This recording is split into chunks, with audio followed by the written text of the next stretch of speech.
But now we're going to talk about your capoeira. Oh, wow. I want to know this ninja girl. I'm not a ninja. Ninja Shireen. We got to be careful about her, what we say, what we do. So why capoeira? Why not? You could have done Muay Thai. You could have done boxing. I've tried Muay Thai. Okay. I tried boxing. It's all lovely sports. I just I took a break for a bit in terms of, gym and all that working out stuff. And I was like, I want to do martial arts, a different one. And I kind of just Googled literally martial arts. And I went on this website and had a drop-down list of like different types of martial arts that were out there, like around London. And I saw capoeira and I was like, what that looks familiar. I'm like, the name sounds familiar. I was like, what is it? So I clicked on it and I was like, oh my God, this is what, Tekken. It's what Eddie used to do. A game had come out in you. Yeah, and I was like, yeah.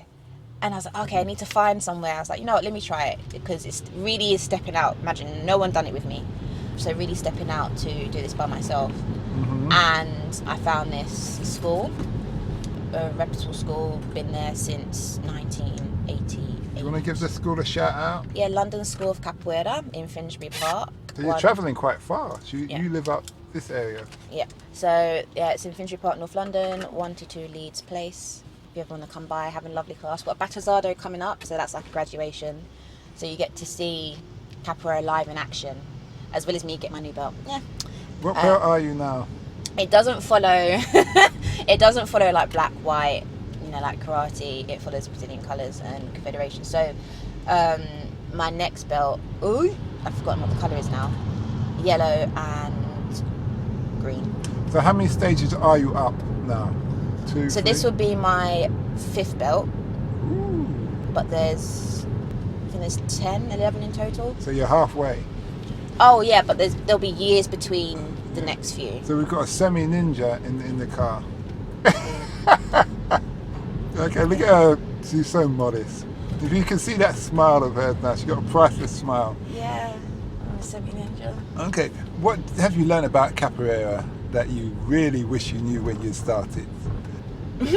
That you don't stop learning. Like, you think you get something and then you're like, oh my gosh, there's so many layers. So many layers. How so? In terms of meaning, understanding, history, movement, the music, it just all interlinks and there's so many layers. And you think, okay, I've understood this, and you're like, oh my gosh, there's another counterpart, and you're like, oh my gosh. But it's all nice things, like you're constantly, it doesn't matter how long you've been doing capoeira, you're constantly learning something new. Are you actually fighting, or is it just like a dance? That's a controversial kind of statement. Many capoeiras say, oh, it's fighting, some will say it's dance. I like to say our school like to say it's a game, so we play capoeira. So when we're playing capoeira in the Roda, in our school, it's not necessarily to fight and hurt your friends. So say you're playing with your friend, it's to have a dialogue and conversation with your movements. Mm. However, there are aspects where you can fight and hurt someone. So you take it from a spiritual aspect? I wouldn't say it's spiritual. For me personally, it's not spiritual. Okay.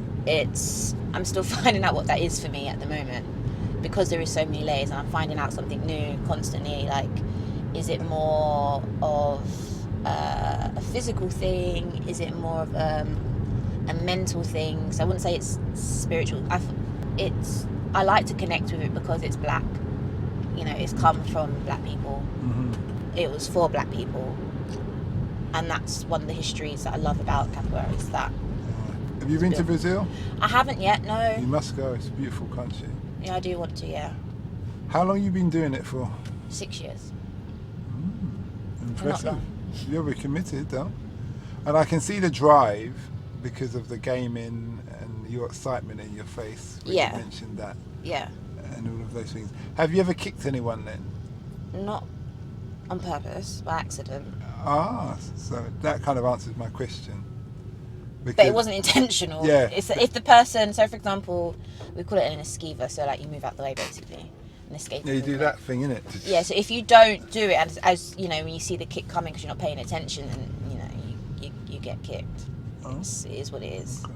Alright.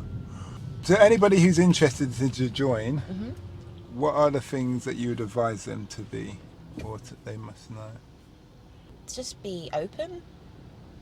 Like, you don't have to have anything to start capoeira. People feel like you have to be super fit, you have to be super flexible. I think you just have to be open to learning something new to start. Talking about fitness, do you jog? Do you do... Jog? Hell no. I should. The thing is, I really should. Again, my battle is coming. I really do need to work on my stamina. So occasionally I might just skip because I don't like jogging. It's not for me. I don't go to the gym. It's not for me. So I train 4 days a week, 3 to 4 days a week. Doing what, capoeira? Yeah. So I'm like, do I really need to do any more? Do you find it's like let's say, to put it nicely, a sweaty Betty sport? 100%. 100%. You got to be comfortable with being close to someone when you're sweaty. And that comes with overtime. That doesn't happen naturally. Straight away I had to really get used to be like. Did you always have a towel and you was always, wait a minute. No, you do have some beginners come in, like, bless them, and then you just see them just not use it after a while. You're like, there's no point. You don't have time. You don't have time to be thinking about. And that's what I love about capoeira. For me, it's not all about aesthetics and how you look and how pretty you look when you're working out, or how good my body looks. Like, there's people who you think, well, they should be able to do a backflip, but yes, they can, or yes, they move really fast. Like, it's a game, or it's a martial art where it can be quite deceptive in terms of people's image. Mm-hmm. You can think, oh, they can't be, and then they get in the hodder and they play, and you're like, yeah, I'm gonna be careful of that one. I can see you really love this sport. Yeah, I love it. Definitely. Okay. Definitely. So when you go up a belt, do you go for competitions as well? You can do if you want, but that's not me. Not you. No. Okay. What does the future hold for the lovely Shireen? Prosperity,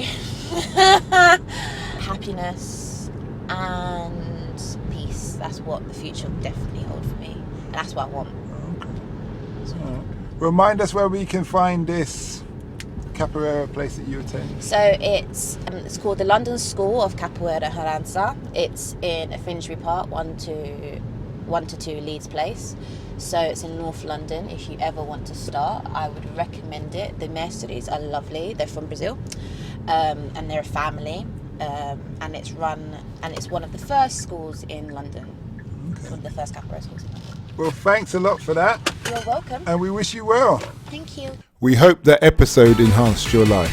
We post an interview every day, as well as vlogging on our social media channels. Don't forget to subscribe to get our latest episode.